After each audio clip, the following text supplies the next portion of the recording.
With the new updates to the PACT Act for VA ratings, if you were exposed to any toxin at any location, even dust and sand, you could now be in for a pretty big payday. I'm going to show you how and what this covers, even if you're not explicitly on the new changes. I'm Jordan Anderson, VA Claims Academy. Let's get right to it. So we talked at length about these new PACT Act updates. They released, new locations that added, I call them kind of auto-approved or presumptive conditions for specific locations. But a lot of you are saying, hey, that wasn't me. I wasn't in Thailand during these years, or I wasn't exposed to burn pits perhaps. I was exposed to dust in this location. I was exposed to jet fuel. I was a mechanic. Or maybe I was in, the sand, even having particles and dust storms, sandstorms, breathing that in. And now you have COPD, you have breathing issues. Maybe you just get sinus infections more often than you used to. These could all be indicative of toxic exposure that isn't necessarily outlined right now under the PACT Act, but I'm going to show you the big time opening that the VA is actually admitting that these could have long-term effects. And yes, this includes your old buildings with asbestos or even mold and mildew. By the way, this works even if you were previously denied. In fact, we had a client a couple weeks ago who was previously denied and worked with us, and now he got a check for $50,000 tax-free. So let's get right into it. This is from the VA's own website. Check this out. This is the VA essentially outwardly acknowledging veterans who were deployed in the Persian Gulf, Afghanistan, and other dusty environments were often exposed to sand, dust, pollution, and other airborne particles. Think about how all-encompassing this really is and what they're saying. So maybe you worked, in the desert where you had dust storms, sandstorms. You were breathing in that. Maybe you were breathing in smog, pollution, smoke. You were stationed somewhere.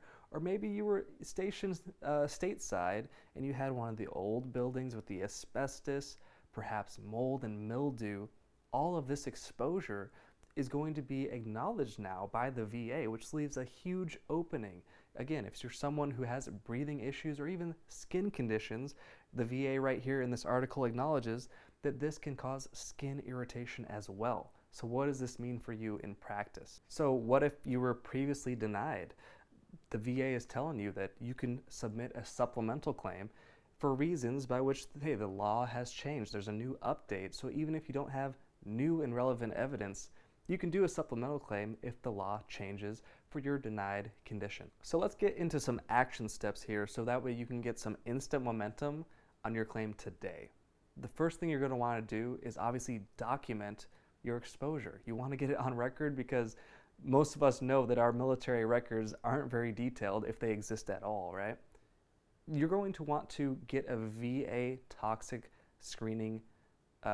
exposure screening done. And actually right now, the VA is offering these toxic exposure screenings even if you don't have VA health coverage. And why do you need this? Well, this is your opportunity to get on record with the VA and also to get a diagnosis if you don't already have one. Next, your discharge paperwork, right? Your DD-214.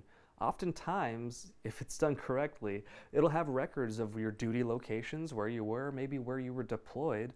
And this obviously could be a valuable piece of evidence as far as creating the whole picture consistently of where you were at certain time points. Now, the problem with only having, your medical diagnosis and your DD-214 that says, hey, this person was here, is that the records are not very detailed.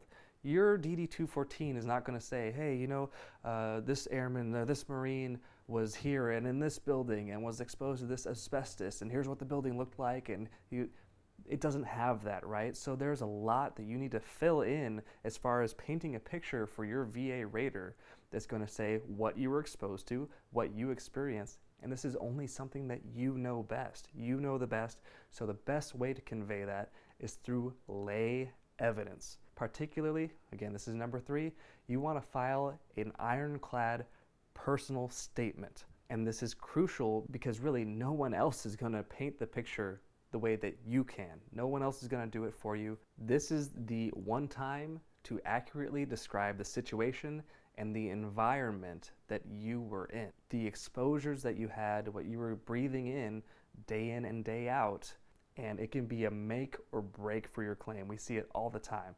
So not only if you get approved or denied, but a personal statement can greatly influence how much you get rated for. This is done on Form 4138. It is the #1 way to translate your true story into the VA's language on how they rate you. So in closing, if you were getting discouraged because you saw, other fellow vets getting approved for presumptive conditions and more of them are being added now, and you have been sitting on the sidelines thinking, you know what, I wasn't exposed to this downrange, but I was exposed to asbestos, or I was exposed to maybe not burn pits, but the sand getting in my lungs for long periods of time.